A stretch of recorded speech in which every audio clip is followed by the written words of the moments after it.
बाबू बोलছিল কি বলছে वो 4 तारीख की देखो हम लोग सरकार चलाने में मालूम है किसको कहां तक देना पड़ता है कहां रखना पड़ता है আমি সাবধান করে বলছি এই ভাওতাবাজি ত্রিপুরাতে চলবে না সিধা হয়ে যাও না হলে এমন সিধা করবে কোনদিন দাঁড়িয়ে জল খাওয়ার মতো পজিশন থাকবে না মেরে মিত্র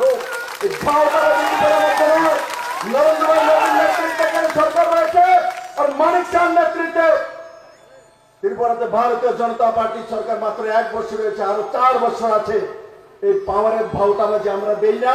কাউকে ধমকি দেই না আমরা ধমকি দিয়ে রাজনীতি করি না আমরা ভালোবাসার মাধ্যমে রাজনীতি করি আমরা ইজ্জতের মাধ্যমে রাজনীতি করি ত্রিপুরার মানুষকে তারা লুণ্ঠন করেছে ধমকি দিয়েছে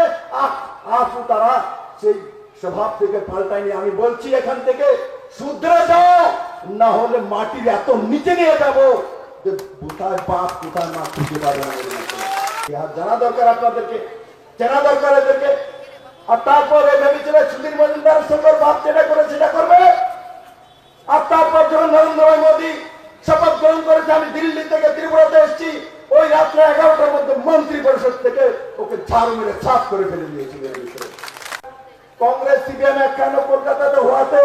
ওয়েস্ট বেঙ্গল হওয়াতে যেই দাদা কো 4 তারিখ দেখে ওই দাদা কই গেছে হ্যাঁ ভারতবাদী করো ওই দিন कांग्रेस सीपीएम একটা হওয়াতে মমতা ব্যানার্জি যে ডাক্তার আনছে দিদি আমরা কংগ্রেস সিপিএম করব না একসঙ্গে থাকতে পারবো না কংগ্রেসে থাকতে পারবো না কারণ কংগ্রেস সিপিএম আমাদের রাজ্যে একখানে হয়ে গেছে তার জন্য মান ইজ্জত ত্রিপুরা মানুষকে বাঁচানোর জন্য আমরা তৃণমূলে আপনার তৃণ হয়ে থাকবো কেনা করবো গেছে বড়জলার বাই ইলেকশন পর্যন্ত টিকেনি বড়জলার বাই ইলেকশন পর্যন্ত তৃণমূলে টিকেনি বড়জলাতে বাই ইলেকশন হয়েছে 7 জন এমএলএ নিয়ে আমাদের সঙ্গে কম্পিটিশন করেছে বাই ইলেকশনে ধুম চালিয়ে দিয়েছি এই রাজ্যের মধ্যে তৃণমূল জামানত জব্দ হয়ে গেছে কংগ্রেসের জামানত জব্দ হয়ে গেছে ভারতীয় জনতা পার্টি দ্বিতীয় পজিশনে কংগ্রেসের সঙ্গে চলে এসছে বিপ্লব দেব ইতিহাস বলে সচ বলে আর তার পরিণাম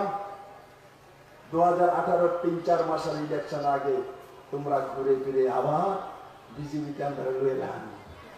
আমরা বিজেপি লয়ে যান লইছি বিজেপিতে নেওয়ার পর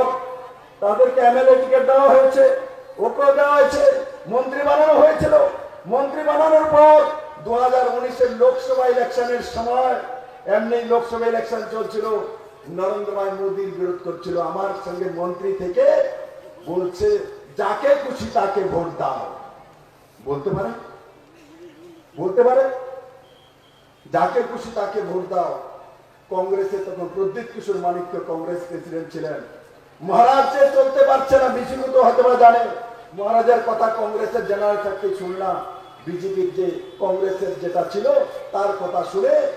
প্রার্থী দিয়ে দেন মহারাজ তখন কংগ্রেস তার পরবর্তী সময় কংগ্রেস প্রার্থী ছেড়ে দিয়েছেন মেরে মিত্র